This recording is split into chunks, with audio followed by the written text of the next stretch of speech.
Hi நண்பா எப்படி இந்த பற்றி பார்க்கணும்னா போர்ச் லிமிட்ஸ் பண்ணுங்க ஒரு அடுத்த எபிசோட் தான் பார்க்க போகிறோம். அதுக்கு முன்னாடி சேனலுக்கு புதுசாக வந்தீங்கன்னா யாராச்சும் மறக்காம சேனலை சப்ஸ்கிரைப் பண்ணி லைக் ஒன்று போட்டு விட்டுருங்க. 1000 சப்ஸ்கிரைபர் ரீச் பண்ணுறதுக்கு நான் கொஞ்சம் தான் ஆச்சு நண்பா. எபிசோடோட ஸ்டார்டிங்லேயே எல்லாரும் அந்த டீட்டெயில்ஸ்லாம் கலெக்ட் பண்ணிப்பாங்க. நம்மளோட சீரியர் அவருக்கு எதிரான டீட்டெயில்ஸ்லாம் கலெக்ட் பண்ணுறதுக்கு நிறைய பேர் உதவி இருப்பாங்க. அதில் நம்மளோட கோஸ்டோரால் நம்ம ஹீரோயின் பிடிச்சிட்டு வந்து இப்போ நம்மளோட சியோல் மூலமாக அந்த கோஸ்ட்டு நிறைய பேருக்கு அழகாக டீட்டெயில்ஸ்லாம் சொல்லி தந்திச்சிங்க. அதை நம்ம ஹீரோயின் அப்படியோ அச்சு பிசி நம்ம சொல்லி அந்த ஏர்சியை வந்து ஜெயிலுக்கு அனுப்பியிருப்பா. அதை பற்றியா நம்ம ஹீரோயின் யோசிச்சுட்டு இருந்திப்பா.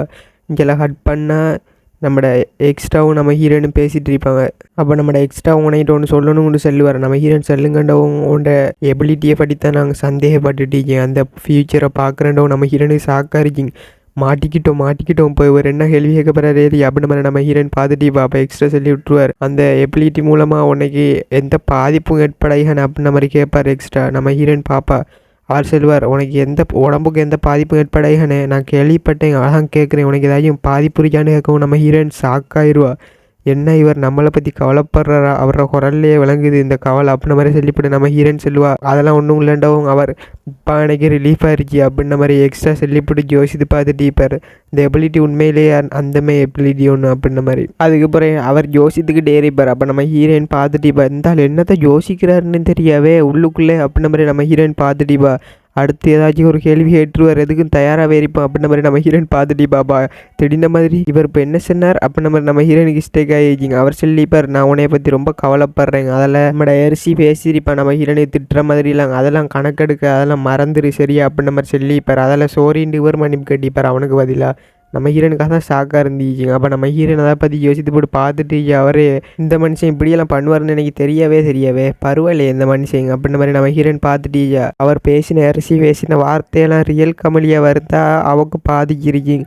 ஆனால் நான் தான் யார், நாங்கள் வேறு உலகத்துலேருந்து வந்தவோ, எனக்கெல்லாம் எந்த வார்த்தைங்க அஃபெக்ட் ஆகாது, கதைக்கிறத கதைங்க அப்படின்ற மாதிரி நம்ம ஹீரோயின் இருந்து இப்போ நம்மளோட எக்ஸசலிட்டி பேர் ரொம்ப அவன் அப்படித்தான் துருதுருன்னு எல்லாத்தையும் பேசி விட்டுருவான். அவனை பற்றி எனக்கு நல்லா தெரியும் அப்படின்ற மாதிரி அவனைய பற்றி பேசிட்டு இருந்திப்பா. நம்ம ஹீரோனுக்கு அது ஷாக்காக இருந்துச்சு, என்ன சொல்கிறார் இந்த மனுஷன் அப்படின்ற மாதிரி நம்ம ஹீரோயின் பார்த்திப்பா. பரவாயில்ல விடுங்க, எனக்கு அதெல்லாம் ஒன்றும் ஹேட்டாவல் அப்படின்ற மாதிரி நம்ம ஹீரோயின் சொல்லியிருப்பா. ரியல் கமலியாக இருந்திருந்தா நம்மளோட எக்ஸ்ட்ரா பேசின பேச்சுக்கெல்லாம் அவள் ரொம்ப சந்தோஷப்பட்டிப்பா. ஆனால் எனக்கு ஒன்றுமே ஃபீல் ஆகலை அப்படின்ற மாதிரி தான் இருந்துச்சு நம்ம ஹீரோனுக்கு. ஏன்னா நம்ம ஹீரோனுக்கு எந்த அப்பாட உணர்வும் இருந்துறியே, ஏன்டா அவக்கு ஒரிஜினல் அப்பாவே இல்லை, கமலியோட அப்பா இவோ நம்மளோட சொர்ஃபல் ஃபேமிலியில் அவர் இருக்கார். ஆனால் 2 பேரும் உண்மையான அப்பா இல்லை. நம்ம ஹீரோயின் வேற உலகத்தில் இருந்தவோ வேற உலகத்துலேயும் அவளுக்கு அப்பா இல்லை, அவள் அனாதகம். அதெல்லாம் அந்த ஃபீலிங் இருந்துறியே நம்ம ஹீரோயினுக்கு. அப்போதைக்கு நம்ம ஹீரோயின் யோசித்துட்டு இருந்திப்பா. ஒரு மாதிரி எக்ஸ்ட்ராவும் பார்த்துட்டு இருந்திப்பார். கட் பண்ணால் நம்ம ஹீரோயின் அதெல்லாம் யோசித்துட்டு வெளியே வரைக்கலையே பின்னால் ஒருத்தர் இருந்துட்டு உன்கிட்ட கொஞ்சம் பேசணுண்டுவா. நம்ம ஹீரோயின் சாக்கா பாப்பா. நம்மளோட ஜெயினர்ஹன் சொல்லியிருப்பாங்க. நம்ம ஹீரோயின் பாப்பா இவன்ட்டு அந்த அசாசின் கில்ட் அந்த கில்ட்டோட ஓனர் நீஹாண்டு செல்லவும் அப்படி பார்க்குறானா பேசிடுவோம் என்னத்தை செய்கிற அப்படின்ற மாதிரி நம்ம ஹீரோயின் பேத்துருவா. கட் பண்ணால் இங்கே நம்ம ஜெயினரு நம்ம ஹீரோயின் நடந்து வந்துட்டு இருப்பாங்க. அப்போ நம்ம ஹீரோயின் கேட்டுட்டு இப்போ என்ன விஷயம் பேசணுங்க நைட்டு அப்படின்ற மாதிரி நம்ம ஹீரோயின் கேட்கல. ஜெயினர் பதுக்கேப்பா. அப்போ ஜெயினர் சொல்லிக்கிட்டு இருப்பாங்க, அதுவா அந்த கான் கில்டோட லீடர் நான் தான் எப்படி நீ கண்டுபிடிக்க அப்படின்ற மாதிரி கேட்டுட்டு இருப்பான் ஜெயினர். அப்போ நம்ம ஹீரோயின் பாப்பா அது எப்படி தெரியுமா அப்படின்ட்டு கூட நம்ம ஹீரோயின் செல்ல ஆரம்பிக்கிறா. ஏன்னா இப்போ பெஸ்ட்டாக லைட்டாக தான் இவனுக்கு மேலே சந்தேகம் இருந்திக்கான போத்தான் அந்த சந்தேகம் உரத்திக்கேன் அவனை நான் பெஸ்ட்டாக மீட் பண்ணதுலேருந்து அப்படின்ற மாதிரி நம்ம ஹீரோயின் செல்ல ஆரம்பிக்கிறா. பெஸ்ட்டாக மீட் பண்ணிக்கல நம்ம ஹீரோயின் ஷாக்காக இருப்பா. என்னென்னு பார்த்தா நம்மளோட ஜெயினருக்கு பின்னால் அந்த கோஸ்ட் ஒன்று இருந்துச்சிங்க. நம்ம ஹீரோயின் அசாசின் பண்ண அந்த கோஸ்ட்டு நம்மளோட எக்ஸ்ட்ராவும் போட்டு டார்ச்சர் பண்ணிப்பா அவனை. அவன் வந்துட்டு நம்மளோட ஜெயினருக்கு முன்னால் மண்டி போட்டு மரியாதை செலுத்திட்டு இருந்திப்பாங்க மாஸ்டர்ன மாதிரி. நம்ம ஹீரோயின் அதை பார்த்து ஷாக்காக இருப்பா, சந்தேகப்பட்டிப்பா சாடையா. ஆனால் அதுக்கப்புறம் அவன் ஓவராக ஜெயினரை பின்னாலே தெரிஞ்சுப்பாங்க, ஒரு மாதிரி மரியாதை கொடுத்து விட்டு. அதில் நம்ம ஹீரோயின் சாடையா லைட்டாக சந்தேகம் தான் வந்துருச்சிங்க. அதை பற்றி நம்ம ஹீரோயின் யோசித்து பார்க்குறா. ஆனால் அந்த சந்தேகத்தை இன்னமும் ஸ்ட்ராங் பண்ணுற மாதிரி நம்ம ஹீரோயினோட டீ பார்ட்டியில் அதை பேசிட்டு போய் தீபான் அவன் உனைய திரும்ப வாழ்க்கை வாழ்கிறமே அப்படின்னு சொல்லி நம்ம ஹீரோனை ஷாக் பண்ணிப்பான். அப்போ நம்மளோட சியோல் பக்கத்தில் இருந்திப்பான். சியோல் சொல்லிப்பான் அவன்ற நடக்கிற ஸ்டைலை பார்த்தாலே நான் சொல்லிடுவேன் இவன் ஒரு அசாசின் அப்படின்ற மாதிரி சொல்லிடுவான். ஏன்டா அவன்ற நடக்கிற ஸ்டைலில் ஒரு சத்தமும் வராத அளவுக்கு அசாசின் மாதிரியே நடக்கிற அப்படின்னு மாதிரி சொல்லிக்கல. நம்ம ஹீரோயினுக்கு கன்ஃபார்மே ஆகிருச்சிங்க இவன் தான். அப்போ சியோல் அடித்து சொல்லியிருப்பான், இது உண்மையாக அவர் அசாசின் தாண்டு நம்மளோட சியோல் உறுதியாக சொல்லியிருப்பான். ஏன்டா அவனுக்கு தெரிஞ்சிருச்சு அசாசின்லாம் எப்படி நடப்பாங்க அப்படின்ற மாதிரி. அந்த ஃபுட் ஸ்டெப்பை வச்சு அவன் கணிக்கிட்டாங்க நம்மளோட சியோல். அப்போ நம்ம ஹீரோயின் இதை பார்த்து ஷாக்காக இருப்பா, வேங்க பரவாயில்லையே கண்டுபிடிச்சிட்டா அப்படின்ற மாதிரி. அப்போ நம்ம ஹீரோயினுக்கு அதெல்லாம் சரியா ஸ்ட்ராங்காக இருந்துச்சு. ஏன்னா அந்த கான் கில்ட் வந்து மிகப்பெரிய அசாசின் கில்ட். அதில் இவன் தான் லீடராக இருந்திருப்பாங்க அந்த கான் கில்ட்டுக்கு. அதெல்லாம் நம்ம ஹீரோயின் சொல்லிட்டு இருப்பா. அவனுக்கு அதெல்லாம் கேட்டோடனே ஒரு மாய ஆகிருச்சிங்க, எப்படியெல்லாமா கண்டுபிடிச்சிச்சு அப்படின்ற மாதிரி. ஆனால் நம்ம ஹீரோயின் அதில் கொஞ்சத்தை தான் சொல்லியிருப்பா. இதெல்லாம் நீ எக்ஸ்ட்ரா அப்பாட்ட ஏன் சொல்லலை அப்படின்ற மாதிரி சொல்லிட்டு இருப்பாங்க. உன்னை அசாசின் பண்ண வந்ததே நான் தான், உன்னை கொல்ல வந்த என்னையே பக்கத்தில் வச்சுக்கிட்டு ஏன் நீ ஃபாதர்கிட்ட சொல்லாமல் இருச்சா இந்த உண்மையெல்லாம் அப்படின்ற மாதிரி கேட்டுட்டிக்கல. நம்ம ஹீரோயின் பின்னால் திரும்பி அங்கே பட்டர்ஃப்ளையோட லாடிட்டு பாப்பா. அவன் சாக்கா பார்த்துட்டு என்ன பதில் சொல்ல போகிறான். அப்போ நம்ம ஹீரோயின் சொல்லியிருப்பா, உண்மையை சொல்ல போனால் எனக்கு தேவையில்லாத விஷயத்தில் தலையிடுற இஷ்டமே இல்லை. நான் இப்போ உன்னைய பற்றி அப்பாட்ட சொல்லி நீ வந்து என்னையில் வெறுப்பாவே போகிறோம், என்னைய திரும்ப அசாசின் பண்ண வந்தால் நான் என்ன செய்கிறேன், அதால் நான் இதெல்லாம் கண்டுக்க போகிறது இல்லைப்பா அப்படின்ற மாதிரி நம்ம ஹீரோயின் சொல்லிவிட்ருவா. அவன் இந்த பதிலை சுத்தமாக எதிர்பார்த்திக்க மாட்டான். அவன் நம்ம ஹீரோயின் வேறு ஏதாச்சும் பதில் வச்சுப்பான்னு போட்டு அவன் நினச்சிட்டு இருந்திப்பான். ஆனால் நம்ம ஹீரோயின் இப்படி என்னை நீ கொண்டு விட்ருவா அப்படின்ற மாதிரி நம்ம ஹீரோயின் சொன்னதை கேட்டோடனே அவனுக்கு சிரிப்பு தான் வந்து என்னத்தை சொல்கிறேன்னு தெரியாமல் அவன் பார்த்துட்டு இருந்திப்பா. அப்போ நம்ம ஹீரோயின் சாக்க பாப்பா, என்ன இவன் சிரிக்கிட்டீங்க அப்படின்ற மாதிரி. அப்போ நம்ம ஹீரோயின் சொல்லிட்டிப்பா, இவன்ற ஸ்மைலை நான் வெறுக்கிறேன், இவன்ற ஸ்மைலுங்க அந்த லுக்குங்க என்ன மாரிக்கு எனக்கு பிடிக்கவே பிடிக்காதுன்னுட்டிப்பா. கட் பண்ணால் நம்மளோட டேபிளில் பேர்லாம் காட்டுறாங்க.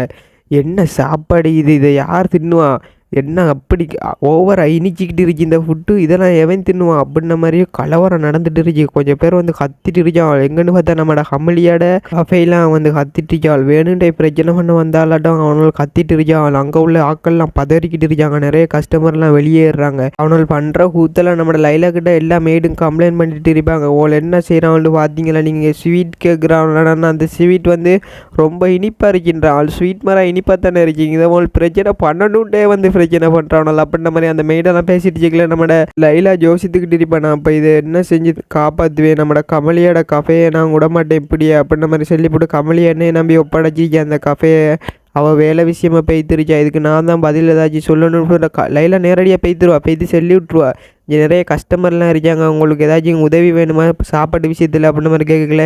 என்ன சாப்பாடு இது எவன் தின்னுவாங்க இந்த சாப்பாடுலாம் அப்படின்ற மாதிரி அவனை கத்திட்டு லைலா சொல்லிட்டு இருப்பா, சோரி எங்களை மன்னிச்சிருங்க, ஆனால் நீங்கள் இப்போ கஸ்டமரை டிஸ்டர்ப் பண்ணாமல் நீங்கள் கொஞ்சம் வெளியேற முடியுமா, உங்களுக்கு பணம் வேண்டாலும் நான் தந்துடுறேன் அப்படின்ற மாதிரி நம்மளோட லைலா கீழே குனிஞ்சு மன்னிப்பு கேட்டுட்டிப்பா, எங்களை மன்னிச்சிருங்க அப்படின்ற மாதிரி சொல்லிட்டு கேட்கல. அவனால் பார்ப்பனல் எது பணமா, நாங்கள் இதெல்லாம் பணத்துக்காக செய்கிற முண்டை பார்க்குறியா நீ அப்படின்ற மாதிரி அவள் ரெண்டு பேரும் கத்திட்டு இருப்பான். அவள் நம்மளோட லைலாக்கு சாக்கரிச்சு உங்களை என்னத்துக்கு அப்போ செய்கிறான் அவள். அப்போ திரும்ப மன்னிப்புக்க போட்டு லைலா ப்ளீஸ் மன்னிக்கிடுங்க அப்படின்ற மாதிரி திரும்ப கேட்டுட்டிப்பா. அவனை ரெண்டு பேருக்கும் ஷாக்காக இருந்துச்சு. இந்த பொம்பளை என்ன செஞ்சிட்டு இருக்கா, அவட மானத்தை விட்டும் மன்னிப்பு கேட்டுட்டிருக்கா அப்படின்ற மாதிரி அவளை ஷாக்காக பார்த்துட்டிப்பா. அவளை ஏன்னா லைலா கீழே குனிஞ்சு மண்டி போட்டு மன்னிப்பு கேட்டுட்டு இருந்தீப்பா. அவக்கும் இன்னும் நம்மளோட கமலியோட கஃபையை காப்பாற்றணும். கமலியா நம்ம லைலாவை நம்பி இந்த கஃபையை ஒப்படைச்சிட்டு போயிருச்சா, அதால் அதை காப்பாற்றியே தீரணும் அப்படின்ற மாதிரி லைலா அவனோள்கிட்ட மன்னிப்பு கேட்டுட்டு இருந்தீப்பா. அப்போ அவனால் என்ன ஜீப்பான்டா கடும் கோவத்துக்குள்ளாயிப்பாளாம். லைலா செல்வா ப்ளீஸ் எங்கட கஃபையை விட்டு வெளியே இருக்கீங்க, நிறைய கஸ்டமர்லாம் நீங்கள் பண்ணுறதை பார்த்து பயப்படுறாங்க அப்படின்ற மாதிரி சொல்லிவிட்டு போகிறதுக்கான வழி இந்த பக்கம் இருக்குது, தாராளமாக கிளம்பலாம் நீங்கள் அப்படின்ற மாதிரி லைலா சிரிச்சுக்கிட்டே சொல்லிட்டு பாப்பா. அவனு கோவம் வந்துருக்கு, என்ன சொல்லிட்டியா நீண்டு நம்மளோட லைலாக்கு அறைய போவான் கையை நீட்டி. அப்போ லைலா சாக்க பாப்பா, என்னவே பண்ணுறான். லைலா சரியாக பயந்துருவா. சாக்க பார்த்துட்டு ஜெயிக்கலே அவன் அறையெல்லாம் கையை கிட்ட கொண்டு வரவன் கண்ணை மூடிடுவா. லைலா இதுக்கு மேலே ஒன்றும் செய்யலை அப்படின்ற மாதிரி அவள் சரியாக பயந்துருவா. என்ன செய்கிற யாராச்சும் என்னையை காப்பாற்றுங்க அப்படின்ற மாதிரி அவள் பயந்துட்டு இருப்பா. திடீர்ன மாதிரி அவன் அறைய போனதை ஒரு கையொன்று வந்து தடுத்துரு. அவன் பார்ப்பான், யாருக்கு தைரியம் அப்படின்ற மாதிரி அவன் பார்த்துட்டு புட்டிச்சு வாண்டுறதாலே ஒரு மேசையில் ஒரு அடி. லைலா பயந்துருவா. யார் அதுன்னு பார்த்துட்டு தான் நம்மளோட ஆர்சியன் தான். ஆர்சியன் சொல்லிட்டு இருப்பான், எதுக்காகடா இங்கே வந்து பிரச்சனை பண்ணிட்டீங்க நீங்கள் அப்படின்ற மாதிரி நம்மளோட ஆர்சியன் பார்த்துட்டு லைலா கிட்ட சொல்லிட்டு இருப்பான், உன்னால் என்னத்துக்கு இங்கே வந்து பிரச்சனை பண்ணிட்டு அவள் யார் ஆக்கல்வாள் அப்படின்ற மாதிரி கமலியாவை பார்க்க வந்தாக்கள் அப்படின்ற மாதிரி கேட்டுட்டு லைலா சொல்லுவா, இல்லை உன் திடீர்னு மாதிரி வந்து பிரச்சனை பண்ணுறாள். இந்த கடையில் கஃபையிலேயே எல்லாம் ஸ்வீட் ஐட்டம் தான் இருக்குது, அதில் வந்துக்கிட்டு ஓல் ஸ்வீட் ஐட்டம் எங்களுக்கு பிடிக்காது, எங்களுக்கு வேறு செஞ்சாங்க அப்படி பிரச்சனை பண்ணுறாங்கள அப்படின்ற மாதிரி சொல்லிக்கல. லைலா பாப்பா ஆர்சியன் என்னத்துக்கு இங்கே வந்துருச்சா அப்படின்ற மாதிரி லைலா சாக்கா பார்த்துட்டு இப்போ என்ன பண்ண போகிறானே ஏரியாண்டு. ஏன்னா இந்த ஸ்வீட்லேயே ஓல் ஸ்வீட்டாக இறக்கிட்டு சொல்லி பிரச்சனை பண்ணியிருப்பான் அவள். அப்போ லைலாவுக்கு சந்தேகம் வந்துருச்சு, ஓல் வேணுண்டே கமலியாவுக்கு மேலே பிரச்சனை பண்ணணுண்டே வந்துருச்சு அவள். ஓல்டு நம்ம ஆர்சியனுக்கும் புரிஞ்சிருச்சிங்க. அவனால கோமா பார்த்துட்டு சொல்லிக்கிட்டு இருக்கான், இந்த கமலியாவுக்கு உங்களுக்கு என்ன பிஸ்னஸ்ரா, கமலியா உங்களுக்கு தெரியுமா அப்படின்ற மாதிரி கட்டும் கோவத்தில் கேட்டுட்டு இருப்பாங்க ஆர்சியன். இப்போ நீ மரியாதையை சொல்ல போறியா இல்லையா, இல்லாட்டி உன்னோட கைகள்லாம் உடச்சி போடணுமா அப்படின்ற மாதிரி ஆர்சியன் கோவமாக கேட்டுக்கிட்டு இருப்பாங்க. அப்போ அவன் சொல்லிட்டு இருப்பான், இல்லை இல்லை யார் கமலியானே, கமலியாண்டா யாருன்னே சரியா அப்படின்ன மாதிரி அவன் கதறிக்கிட்டு இருந்திப்பான். என்னைய விட்டுறா விட்டுறா இதில் பக்கம் வர மாட்டேன் அப்படின்ன மாதிரி. பக்கத்தில் உள்ளவெல்லாம் பதறி பேத்திருப்பான், என்ன நடக்கு இங்கே, இவன் யார், இவன் இப்படி முரட்டுத்தனமாக நடந்துக்கிட்டு இருக்கான். அவனெல்லாம் பயந்து பேத்துருவான். அவனெல்லாம் கமலியா தெரியான்றானோல். ஆனால் அந்த ஆர்சிஎம் பயப்பில் விட்டானா, கமலியாக்கு உங்களுக்கு என்னடா பிஸ்னஸ், கமலியா அவருக்கு மேலே கையை வச்சணும்னு தெரிஞ்சுக்கி உங்களெலாம் கொன்றுவேன் அப்படின்ன மாதிரியெல்லாம் ஆர்சியன் மிரட்டிக்கிட்டு இருந்தீப்பாங்க. இந்த கஃபைக்கு அப்போ வேறு என்ன விஷயமா வந்துறீங்க, பிரச்சனை பண்ணுன்றதுக்காக வந்துருக்கீங்க போல், பார்த்தாலே விளங்குது, இங்கே வந்த கஸ்டமர்லாம் டிஸ்டர்ப் பண்ணுறீங்க நீங்கள் அப்படின்ன மாதிரியே லைலாக் சொன்னதை பற்றி ஆர்சியன் ஜோசியத்தை பார்த்து போட்டு கத்திக்கிட்டு இருக்காங்க. நில உள்ளாக்கள்லாம் பார்த்துட்டு இருப்பாங்க. வந்தவனோலே வெறியான ஆக்கள், அவனோட வெறியானவன் இந்த திரும்ப வந்துட்டான். இப்போ உவனை சமாளிக்கிறதுக்கு எத்தனை பேர் வேணுமே, ஏரியா கமலியாக இருந்து தான் சரி அப்படின்ன மாதிரி பின்னல உள்ளாக்கள்லாம் பார்த்துட்டுக்கலாம். அவன் கதறி இருப்பாங்கண்ணே, உர்றாண்டு ஏன்டா ஆர்சியன் போட்டு அடிக்கி மட்டையாக்கு கொஞ்சம் நேரத்தில் மட்டையாகவும் அவிப்பான். அவன் பதறி பேத்திருப்பான். அப்போ ஆர்சியன் சொல்லிட்டு இருப்பான், உங்களை உர்ற மைண்டாக இல்லை, உங்களும் கமலியாக்கு என்ன பிஸ்னஸில் இருக்கி, நான் பார்க்க வந்தமே இடம் வந்தீங்க அப்படின்ன மாதிரி கேட்டுட்டிருப்பாங்க. இல்லை பாப்பா நான் பார்க்காம வந்தேன்டா, ஆர்சியன் எதை மீன் பண்ணி சொல்லிக்கிட்டு இருக்கேன் அப்படின்ன மாதிரி லைலாக்கு சந்தேகமாக இருந்துச்சு. அப்போ உனக்கு 2 பேரும் எதுக்காக வந்திருப்பாள், அவன் கமலியா பார்க்க வரலடா. அப்போ இவன் பார்த்துட்டு திடீர்னு மாதிரி ஆர்சியனுக்கு சாக்க இருந்துச்சு. கமலியோட குரல் கேட்டுருக்கீங்க.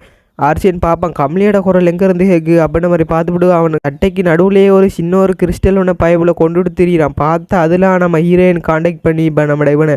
அப்போ திடீர்னுமே அப்பாவியிட்ட மாறிப்பான். பின்னால் உள்ளவெல்லாம் முழிச்சிடாவள், இவ்வளோ நேரம் மிரட்டிக்கிட்டு இருந்தவன் என்னடா இவன் இப்போ பப்பியமாக நடந்துட்டியான்னு பார்த்துட்டு லைலா பாப்பா கமலியா காண்டாக்ட் பண்ணிக்கா அவனே அப்படின்ன மாதிரி லைலா பார்த்துட்டு இப்போ சாக்கோட. ஏன்டா அவள் கிரேசி எம்பேர்லேருந்து இவனை இங்கே காண்டாக்ட் பண்ணுறதை பார்த்து அவள் சாக்காயிருப்பா. அப்போ அவர் ஃபேஸ் ரியாக்ஷனில் மாற்றிக்கிட்டு கமலியா என்ன காண்டாக்ட் பண்ணி கணநாளாச்சு அப்படின்ன மாதிரி அவன் பேசிட்டு கமலியாவோட. அப்போ அங்கேருந்து நம்ம ஹீரோயின் தான் பேசிட்டு இருந்தீப்பா போல். அப்போ அவன் சொல்லிட்டு இருப்பாங்க, அங்கே இப்போ நீ சேஃபாக தானே இருக்கியா அப்படின்ன மாதிரி நம்ம ஹீரோயினை பற்றி நல்லா விசாரிக்கிட்டு இருந்தீப்பா. அவன் அங்கே ஓடலுக்கு தீஞ்சிக்கிட்டு இருக்கீங்க. இவ்வளோ நேரம் பண்ண கூத்துக்கு என்னடா இவன் இப்படி நடிக்கிறாங்க பயமுள்ள அப்படின்ன மாதிரி அவள் 2 பேரையும் பார்க்கணும் அடைஞ்சமே இருந்தீப்பா அவள் 2 பேரும். அப்போ அவன் சாக்காயிருப்பான் ஆர்சியன். ஏன்னா நம்ம ஹீரோயின் சொல்லியிருப்பா, அந்த கான்கில்ட்டில் உள்ளாக்கள்லாம் கொல்றதை நிப்பாட்டி நீ அப்படின்ன மாதிரி சொல்லியிருப்பா. அப்போ அவன் ஷாக்காயிருப்பான்.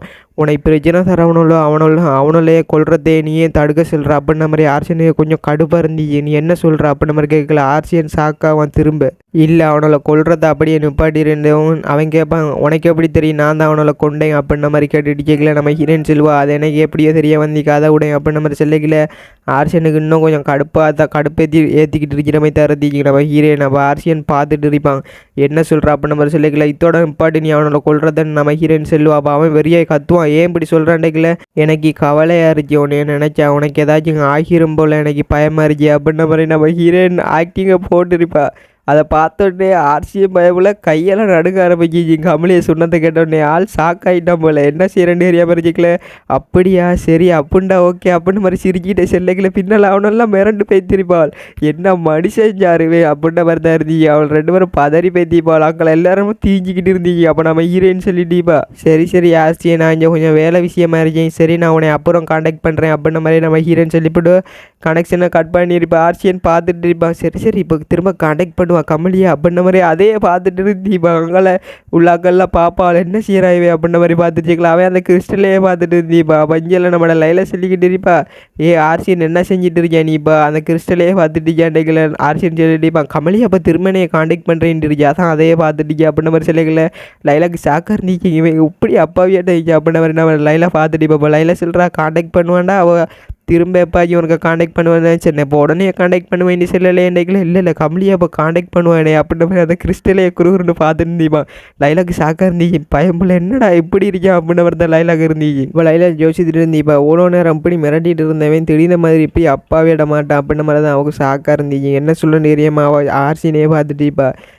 அவன் அந்த காண்டாக்ட் பண்ணுவாண்டு அதையே பார்த்துட்டு இருந்தீமா கிறிஸ்டலை. அப்படியே கட் பண்ணால் நம்ம ஹீரோயினை தான் காட்டிடுறாங்க. அவன் அந்த காண்டாக்டை கட் பண்ணோடனே பார்த்துட்டு சொல்கிறா. அப்போ ஓகே அப்படின்னாக்கில அவன் சிரிச்சிட்டு இருப்பான். சரி நல்ல வேலை பண்ண அப்படின்ன மாதிரி சொல்லிப்பான். ஏன்டா அவன் தான் சொல்லியிருப்பான் நம்ம ஹீரோயின்ட்ட, நீ ஒரு வேலை ஒன்று செய்யணும் நைட்டு ஆர்சியனை தடுத்து நிறுத்தணும் அப்படின்ன மாதிரி சொல்லிப்பான். அப்போ நம்ம ஹீரோயின் அதை பற்றி செஞ்சு யோசித்துப்பட்டு அவன்கிட்ட வந்து கேட்டுட்டியா, உனக்கு எப்படி தெரியும் ஆர்சியன் யார பேச்சையும் கேட்க மாட்டாங்க, அதில் எந்த பேச்சை கேட்பாங்கன்னு உனக்கு எப்படி தெரியும் இன்றைக்கில். அவன் பார்த்துட்டிப்பான் என்னடா ஆர்சியன் எல்லார பேச்சையும் கேட்க மாட்டான், ஒரே ஒரு ஆளை தவிர என்ன அப்படின்ற மாதிரி சொல்லிட்டுப்பா. அப்போ அவன் சொல்லிட்டிப்பாங்க அது சும்மா ஒரு கெஸ்ட்டில் அவன் சொன்னேன் நான் அப்படின்ற மாதிரி சொல்லிக்கல. நம்ம ஹீரோயின் பாப்பா முறைச்ச மாதிரி ஒரு கெஸ்ட்டில் சென்னியா நீ அப்படின்ற மாதிரி. அப்போ அவன் சொல்லிட்டிப்பான் ஆமாம் ஆர்சியன் ஒன்றை பேச்சை கேட்பாங்கன்னு எனக்கு தோணிக்கு அதான் சொன்னேன் அப்படின்ற மாதிரி சொல்லிக்கல. நம்ம ஹீரோயின் பாப்பா இந்த பயம்பில் உருட்டுறான் அப்படின்ற மாதிரி தான் இருந்துச்சு. நம்ம ஹீரோனுக்கு ஏழுன்ற அளவுக்கு நீ உருட்டு அப்படின்ற மாதிரி சொல்லிக்கலாம். அவன் சிரிச்சிட்டு இருந்தீப்பான், அவள் பேசிட்டு இருந்ததெல்லாம் பார்த்துப்பட்டு கக்கப்படுங்க. நம்ம ஹீரோயின் பண்ணுற சிரிப்பு பிடிக்கவே இல்லை அப்படின்ற மாதிரி சொல்லிவிட்டு நம்ம ஹீரோயின் முறைச்ச மாதிரியே நைஸாக கிளம்பிருப்பா. அப்போ அவன் யோசிச்சுட்டு இருந்தீப்பான். இதே பற்றி பயபில் ஆழ்ந்த யோசனை இல்லை வச்சுக்கலாம். நம்ம ஹீரோயின் கூப்பிடுவா, என்னத்தை பற்றி யோசிச்சுட்டு இருக்கா அப்படின்ற மாதிரி சொல்லிக்கல. இல்லை ஒன்றுங்களாண்டிப்பா. அப்போ நம்ம ஹீரோயின் சொல்லுவா என்கிட்ட எதையும் மறைக்காத அப்படின்ற மாதிரி சொல்லிக்கலாம். அவன் சிரிக்கிட்டே சொல்லிப்பா கண்டுபிடிக்கிட்டியாடி அப்படின்ற மாதிரி கேட்டிப்பா. அப்போ நம்ம ஹீரோயின் இல்லை அன்னைக்குல அவன் பார்ப்பான் மாட்டிருப்பான் அப்படின்ற மாதிரி சொல்லிட்டிப்பா. அப்போ நம்ம ஹீரோயின் கையில் குந்திட்டிப்பா. அப்போ நம்ம ஹீரோனை பார்த்து அவன் சொல்லிக்கிட்டு இருப்பான் நான் கான்கில்ட்டில் லீடர்ன்றதை எப்படி தெரியுமா உருவாக்கினேன், அந்த கில்டே நான் எப்படி தெரியுமா உருவாக்கினேன், இத்தனை வருஷத்தில் நான் எத்தனை செத்து பொழைக்கிருக்கேங்க, அதிலேருந்து நான் கற்றுக்கிட்டதெல்லாம் வச்சு ஒரு கில்டே உருவாக்கிச்சேங்க, இது ஆசமில்ல அப்படின்ற மாதிரி அவன் சொல்லிட்டிப்பான். நம்ம ஹீரோயினை பார்த்தா அப்பா திரும்ப சொல்லிட்டிருப்பான் அந்த கில்ட்டோட லீடராக இருந்துக்கிட்டு அந்த கில்ட்டில் எல்லார ரூல்ஸும் நான் தான் போட்டிக்கேன்னு இருக்கல. நம்ம ஹீரோயின் சொல்லுவா அப்போ ஏன் என்னையை கொல்ல வந்தீங்களே, அப்போது ஏன் பக்கத்தில் உள்ளாக்கள் யாரையும் அட்டாக் பண்ணலை நீங்கள் அப்படின்ற மாதிரி கேட்டுட்டிப்பான் நம்ம ஹீரோயின். அப்போ அவன் சொல்லிட்டிருப்பாங்க அதுவா அந்த ரூல்ஸ் போட்டிக்கேன் கான்கில்ட்டில் பக்கத்தில் உள்ள யாரையும் அட்டாக் பண்ணப்பட எங்கள் டார்கெட்டை மட்டும் அட்டாக் பண்ணிவிட்டு நாங்கள் வேலையை முடிக்கிடுவோம், அவ்வளோ எங்களோட பிளானு, டார்கெட் மட்டும்தான் குறிக்கோள், மற்றாக்கள் அதில் எஃபெக்டாக நாங்கள் யாரையும் விட மாட்டோம் அப்படின்ற மாதிரி சொல்லிப்பா. அப்போ நம்ம ஹீரோயின் பார்த்துருப்பா ஒரு கில்ட்டை வச்சுக்கிட்டு பண்ணுறது மொல்ல மாதிரித்தனம் அதில் ஒரு நல்லதா அப்படின்ற மாதிரி நம்ம ஹீரோனுக்கு சாக்காக இருந்துச்சுங்க. அப்போ ஹீரோன் அவனை அட்டாக் பண்ண வந்துச்சிக்கல, அந்த பக்கத்தில் உள்ள நைட்லாம் காப்பாற்றிருப்பாங்க. அப்போ அந்த நைட்டை யாரும் அட்டாக் பண்ணி போக மாட்டான். அதெல்லாம் பற்றி நம்ம ஹீரோயின் யோசித்து பார்த்துவிட்டு பரவாயில்ல ஓல் டார்கெட்டை மட்டும் அட்டாக் பண்ணுறான், பக்கத்தில் உள்ள ஆக்களுக்கு அட்டாக் பண்ணலாம், இது நல்ல விஷயம் தான் அப்படின்ற மாதிரி சொல்லிப்பா. அப்போ அவன் சிரிச்சிட்டே இருந்திப்பான் பரவாயில்லையா எங்கட கில்ட்டை பார்த்து ஒரு ஆள் பாராட்டைக்கல சந்தோஷமாக இருந்துச்சு அப்படின்ற மாதிரி சொல்லிக்கல. நம்ம ஹீரோனுக்கு கடுப்பாக இருந்துச்சு என்ன பேசிட்டீங்க அப்படின்ற மாதிரி. இப்போ நம்ம ஹீரோயின் ஒரு கேள்வியாக அவன்கிட்ட கேட்டுட்டு இருந்திப்பா கில்ட்டை பற்றி சந்தேகமா. அப்போ நம்ம ஹீரோயின் கேட்குறா ஏன் கில்ட் வந்து ஃபேபிள் எம்பையரில் இருக்கி உங்களோட எம்பையரில் இருந்து இன்னும் லேசாக இருக்குமே அப்படின்ற மாதிரி கேட்டுட்டிப்பா நம்ம ஹீரோயின். ஆகி நம்மளோட ஜெயினர் சொல்லிக்கிட்டு இருப்பாங்க ஃபேபிள் எம்பையரில் நாங்கள் கில்ட்டை வச்சதுக்கான காரணமே ஒரே ஒரு ஆள் தான், இந்த கிரேசி எம்பையரில் அந்த கில்ட்டு இருந்தீங்கன்னா இன்னொரு நாங்கள் எப்போவே மாட்டிருப்போம், அந்த ஆள் யாருன்ட்டு உனக்கே தெரிஞ்சிருச்சு அப்படின்ற மாதிரி நம்மளோட எக்ஸ்ட்ராவில் தான் சொல்கிறான்.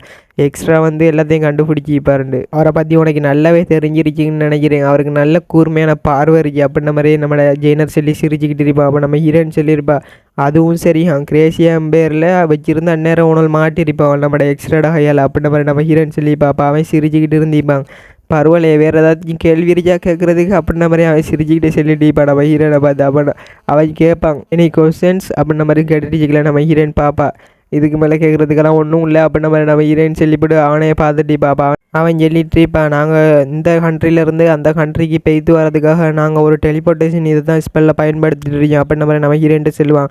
அவசரம்டா அதெல்லாம் நாங்கள் போகிறதுக்காகவே அந்த ஸ்பெல்லை உருவாக்கி வச்சோம் அப்படின்ற மாதிரி அவன் ஒன்றே மறைஞ்சாமல் எல்லா விஷயத்தையும் நம்ம ஹீரோயின்ட்டு சொல்ல ஆரம்பிச்சுப்பேன். நம்ம ஹீரோயின் ஷாக் ஆயிடுவா எது இந்த நாட்டிலேருந்து அந்த இடத்துக்கு ஒரே நிமிஷத்தில் போய் தருமா அப்படின்ற மாதிரி தான் இருந்துச்சு நம்ம ஹீரோயினுக்கு ஷாக்கா. ஏன்னா அந்த ஸ்பெல் வந்து அவ்வளோ பவர்ஃபுல், அது கேட்டோடனே ஷாக்காக இருந்துச்சு நம்ம ஹீரோயினுக்கு. இவ்வளோ பனிமூட்டத்தில் அதை சொல்லியிருந்தால் நான் முதல்ல போய் திருப்பேன்டா எங்களோட நாட்டுக்கு அப்படின்ற மாதிரி தான் இருந்துச்சு நம்ம ஹீரோயினுக்கு. நம்ம ஹீரோயின் பிஸ்னஸை முடிச்சு போட்டு டக்குனே கிளம்பணுன்னு பார்த்துட்டு இருந்தீப்பா.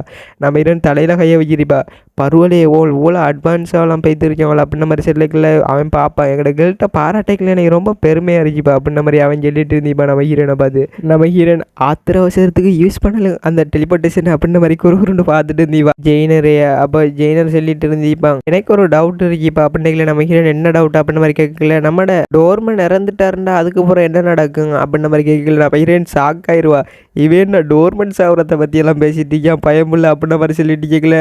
அவன் கேட்டுட்டிப்பா டோர்மன் செத்துட்டா அடுத்த கோஸ்ட்டோட கம்யூனிகேட் பண்ணுறாள் நீ தான் உனக்கு என்ன நடக்குன்னு யோசித்து பார்த்தியாண்டிக்கல. நம்ம ஹீரோயின் ஷாக்காக இருந்தீங்க டோர்மன் செத்துட்டா வாண்டுபட்டு நம்ம ஹீரோயின் யோசிச்சுட்டு இருந்தீப்பா. அப்போ நம்மளோட டோர்மன் மேலே இருந்து தம்ஸ்அப் காட்டுறமே காட்டிட்டு இருக்காங்க கமலியா மேடம் நான் செத்தாலும் பரவாயில்ல நீங்கள் நல்லா இருங்க கமலியா மேடம் அப்படின்ற மாதிரி நம்மளோட டோர்மன் தம்ஸ்அப் சிம்பிள் காட்டிட்டு இருக்கார். அதோட எபிசோட் முடியுது கைஸ். அடுத்த எபிசோடில் சந்திப்போம். இந்த வீடியோ பிடிச்சா மறக்காம சேனலுக்கு சப்ஸ்கிரைப் பண்ணி லைக் ஒன்று போட்டு விட்ருங்க நண்பா.